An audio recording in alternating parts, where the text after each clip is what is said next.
Hello everyone. आज की video में हम हिस्ट्री क्लास 12th का चैप्टर 10 के 50 इम्पॉर्टेंट MCQ क्वेश्चंस डिस्कस करेंगे। अगर आपने ये MCQ क्वेश्चंस कर लिए तो इसके आगे आपको और कुछ करने की ज़रूरत नहीं पड़ेगी। ये ना ही सिर्फ आपको चैप्टर की क्लैरिटी देगा बट ये वीडियो आपके कॉन्सेप्ट्स को भी और स्ट्रॉन्ग और क्लियर कर देगा। तो बिना टाइम वेस्ट किए वीडियो को शुरू करते हैं।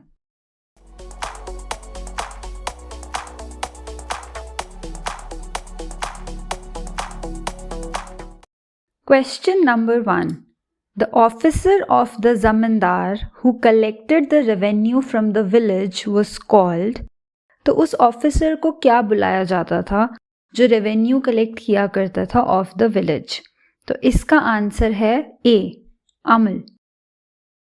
Next question, when was the इस्तेमारी सिस्टम इम्प्लीमेंटेड इन? तो आपको वो ईयर बताना है। तो इसका आंसर है बी, 1793 में ये इम्प्लीमेंट हुआ था। Next question, the permanent settlement came into operation in? तो परमानेंट सेटलमेंट जिसको हमने इस चैप्टर में पढ़ा था वो कब ऑपरेशन में आई थी? तो इसका आंसर है 1593। Next question, zamindars were responsible for? तो paying revenue to the company. तो हमने देखा था कि ब्रिटिशर्स ने ज़मींदार्स को रेवेन्यू पे करने की रिस्पॉन्सिबिलिटी दी थी, तो ये तो सही है। Distributing the revenue demand over villages, revenue demand जिसे जमा भी बोला जाता है, तो ये दोनों ही बातें बिल्कुल ट्रू हैं। तो इसका आंसर होगा both A and B. Next question, the reason for the unsuccessful settlement? There was no exemption in revenue payment when in case of crop failure or famine. तो ये बिल्कुल सच है, उन्हें कोई एग्जम्पशन नहीं दी जाती थी। रेवेन्यू डिमांड वाज हाई, तो ये भी हमने देखा था कि जो रेवेन्यू उनसे लिया जाता था वो पहले ही बहुत ज़्यादा होता था। Third, the prices of agricultural produce was low. तो हमने देखा था कि मार्केट में जो एग्रीकल्चरल प्रोडक्ट्स की डिमांड थी, जो सामान मार्केट में बिकता था, उसके प्राइस उतने नहीं मिलते थे फार्मर्स को। तो ये तीनों ही बातें बिल्कुल सच हैं फॉर अनसक्सेसफुल सेटलमेंट। तो इसका आंसर होगा D, all of the above. Next question, who were jotedars? Revenue collectors, hill tribal people, rich peasants, none of the above.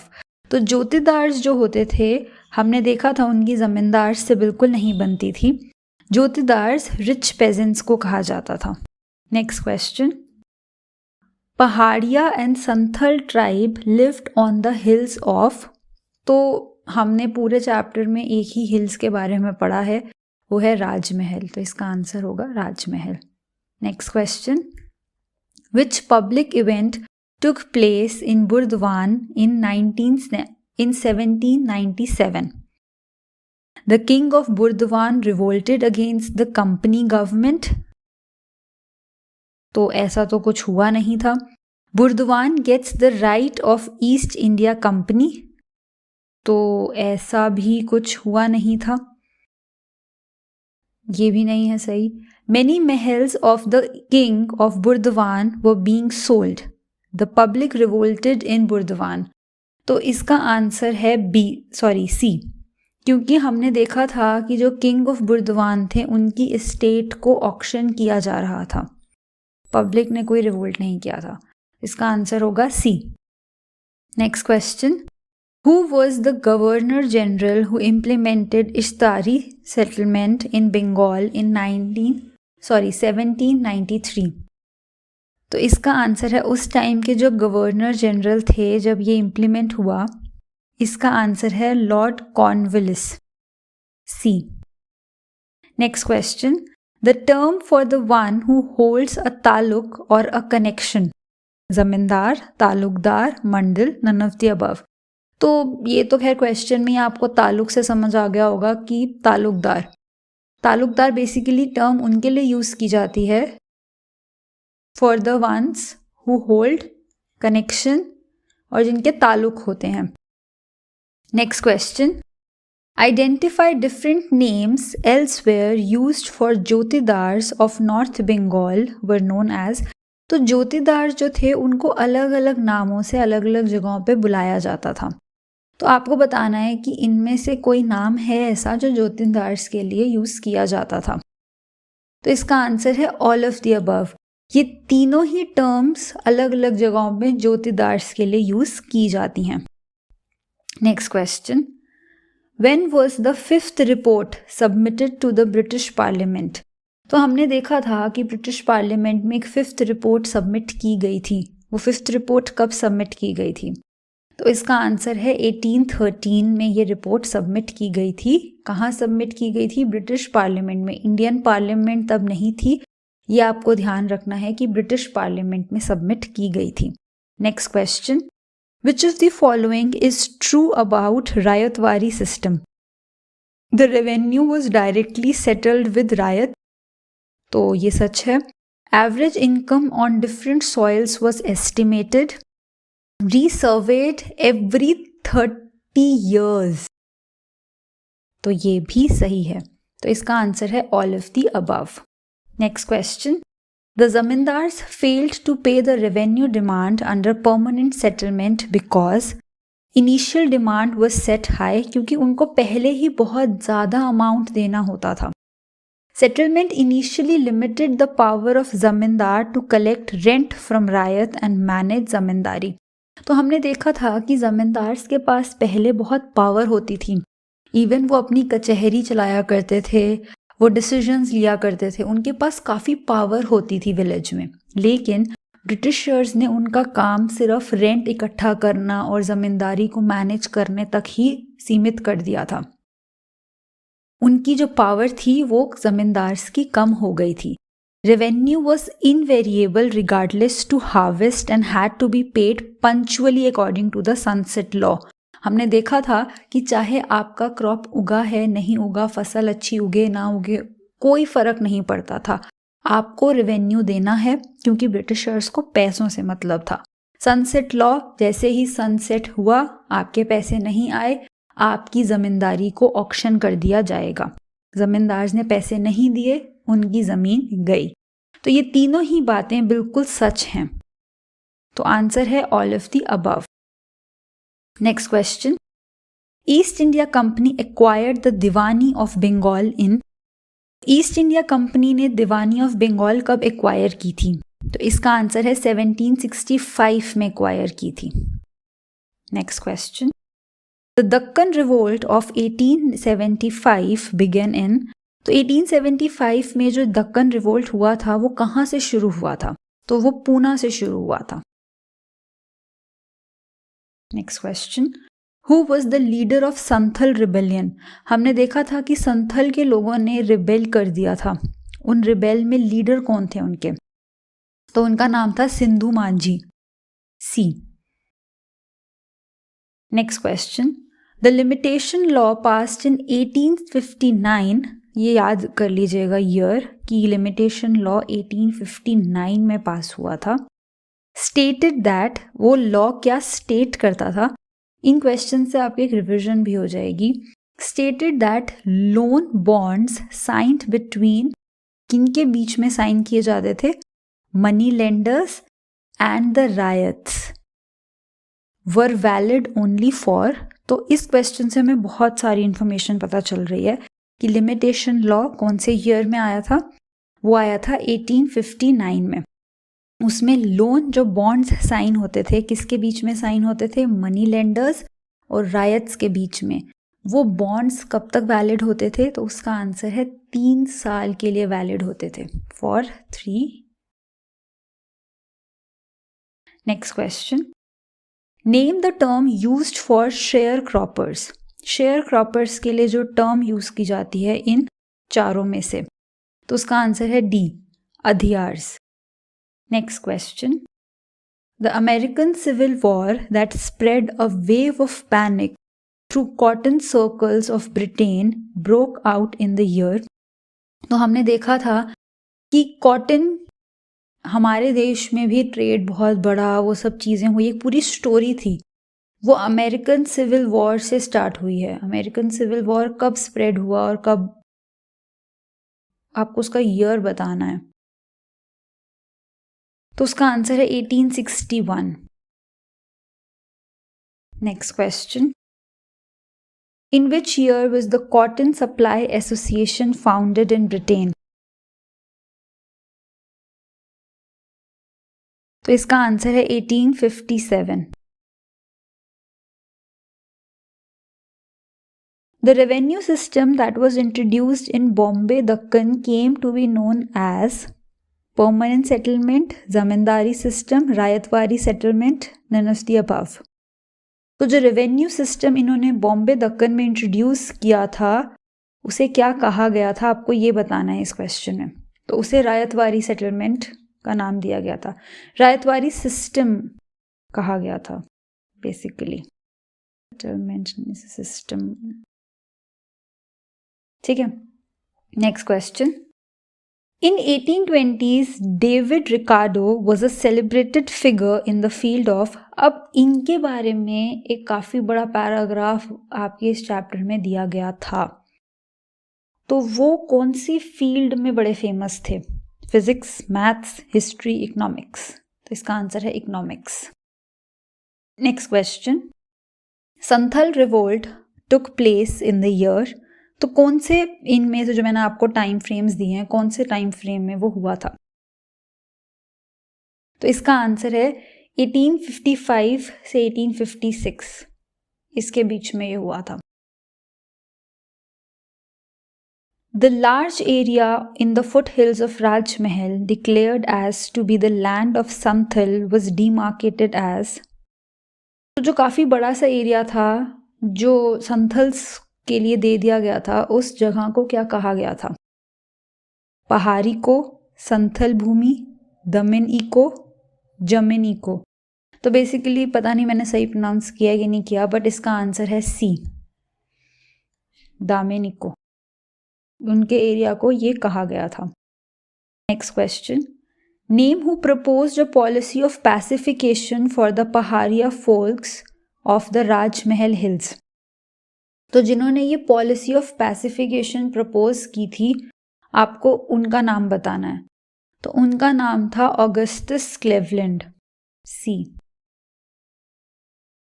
Next question, Which decade is known as the decade of Great Depression?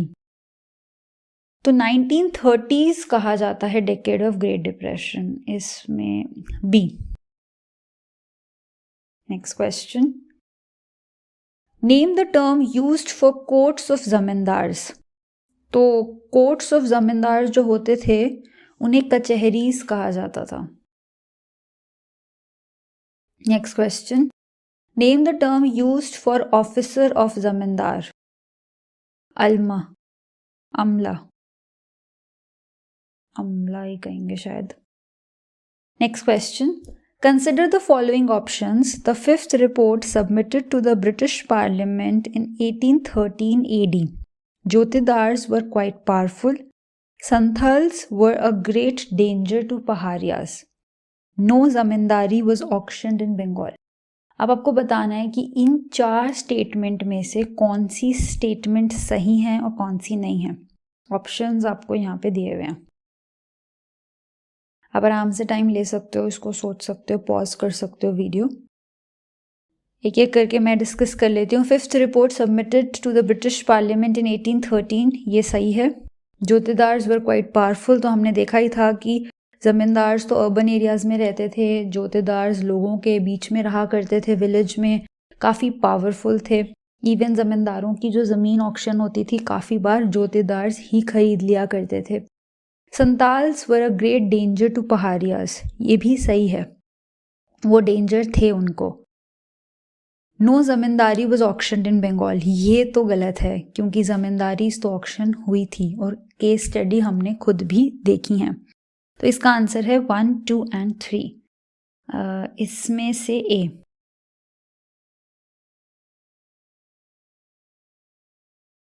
Okay, next question, aim of the company for fixing revenue demand. उनका aim क्या था revenue demand को fix करने में? Regular flow of revenue, increased production for farmers. तो उनका दोनों ही M थे, तो इसका आंसर है C, both A and B. Next question, permanent settlement was introduced by, तो ये किसने इंट्रोड्यूस की थी?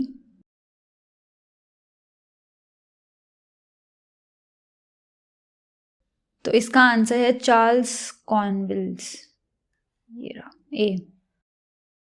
Next question, whose theories British officials formulated ryotwari system? किसकी थ्योरीज के बेस पे रायतवारी सिस्टम बनाया गया था, फॉर्मुलेट किया गया था?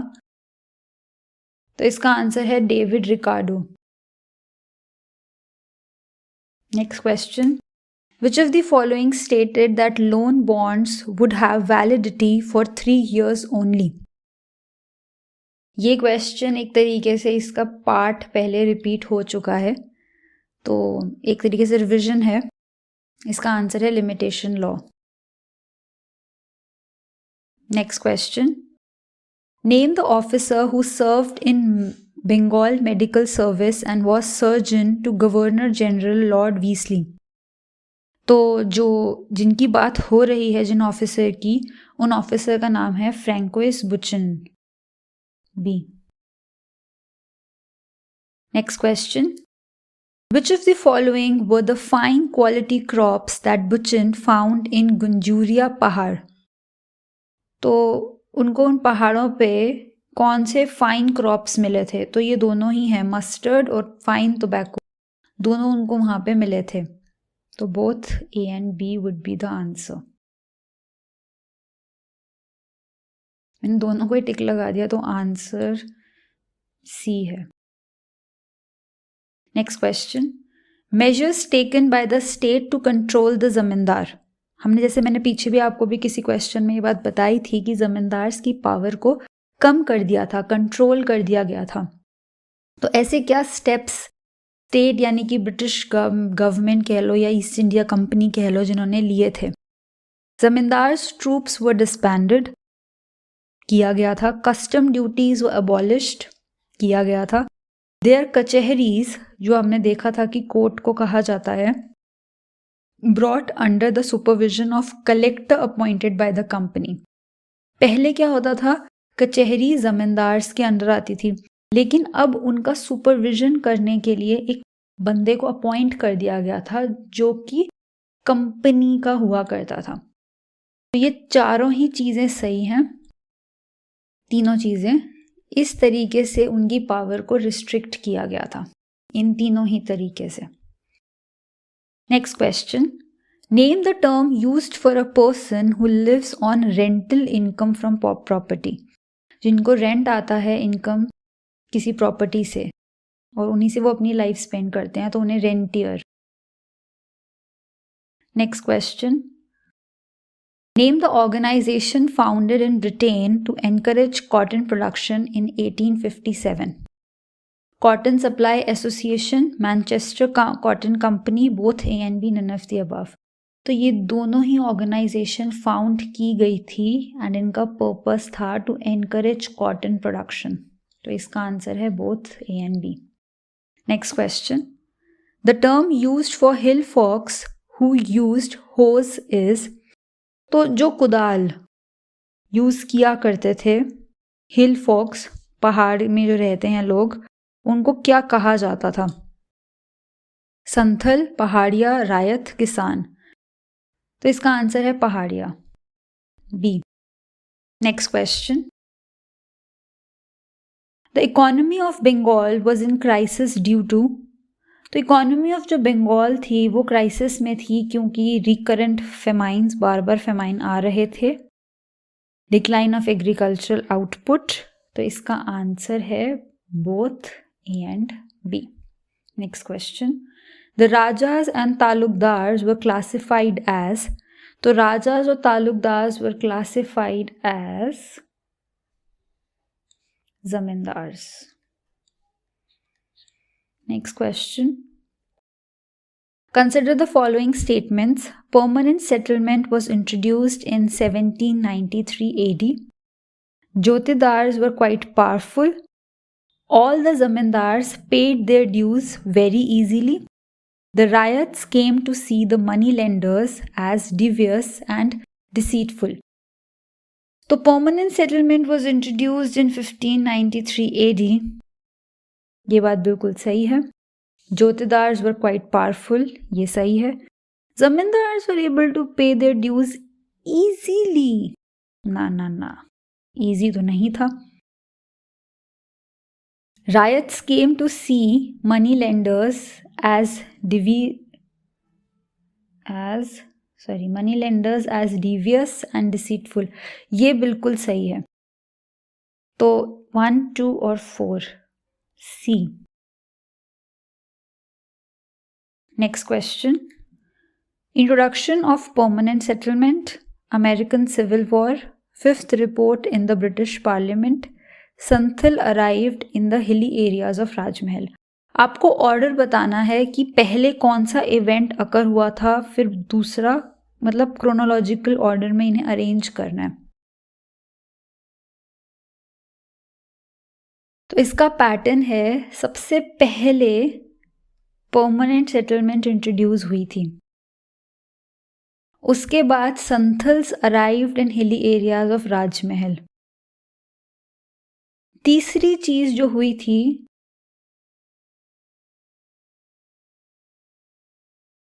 वो थी फिफ्थ रिपोर्ट जो ब्रिटिश पार्लियामेंट में दी गई थी, और फोर्थ थी जो अमेरिकन सिविल वॉर हुआ था. तो 1, 4, 3, 2. 1, 4, 3, 2. Next question. Which commission was set up to investigate the riots of Deccan farmers in 1857? Deccan Riots Commission. Next question. The Jotedars, who were more powerful than zamindars in rural Bengal, were most powerful in. तो ये किस्सा जो mostly था ये north Bengal का था कि वहां पे जोतेदार जमींदार से भी ज़्यादा पावरफुल थे. Next question. Under the ryotwari system the lands were resurveyed. तो हर 30 ईयर्स के बाद लैंड रीसर्वे किया जाएगा रायतवारी सिस्टम में, ये कहा गया था. Next question. Professionally Buchan was. तो हमने इनके बारे में देखा था पीछे भी. तो ये प्रोफेशनली हिस्टोरियन थे, आर्कियोलॉजिस्ट थे, फिजिशियन थे, फिलोसोफर थे. तो इसका करेक्ट आंसर है वो फिजिशियन थे. Next question. Consider the following statements regarding the establishment of British East India Company in Bengal. The permanent settlement had came in operation in 1793. The 1797 there was an auction in Burdwan during which a number of mahals held by the Raja of Burdwan were being sold. The estates of those who failed to pay were to be auctioned to recover the revenue. तो permanent settlement 1793 में operation में आया था. 1797 में बुर्दवान में auction की गई थी. राजा ऑफ बुर्दवान के एस्टेट के कुछ महल वगैरह सोल्ड किए गए थे, ऑक्शन हुई थी. ये इवेंट भी सही है. Estates of those who failed to pay were to be auctioned to recover the revenue. क्योंकि ब्रिटिशर्स को रेवेन्यू तो चाहिए ही चाहिए था, चाहे क्रॉप्स उगें ना उगें, फेमाइन आए, कुछ भी आए. तो अगर आप नहीं पे कर पाते थे तो एस्टेट्स आपकी ऑक्शन कर दी जाती थी. तो ये भी बिल्कुल सही है. तो इसका आंसर होगा डी, क्योंकि तीनों ही स्टेटमेंट्स सही हैं. तो ये थे आपके चैप्टर 10 के 50 इंपॉर्टेंट क्वेश्चंस. अगर आपको ये वीडियो अच्छी लगी तो वीडियो को लाइक और चैनल को सब्सक्राइब करना मत भूलिएगा. Thank you so much video को एंड तक देखने के लिए.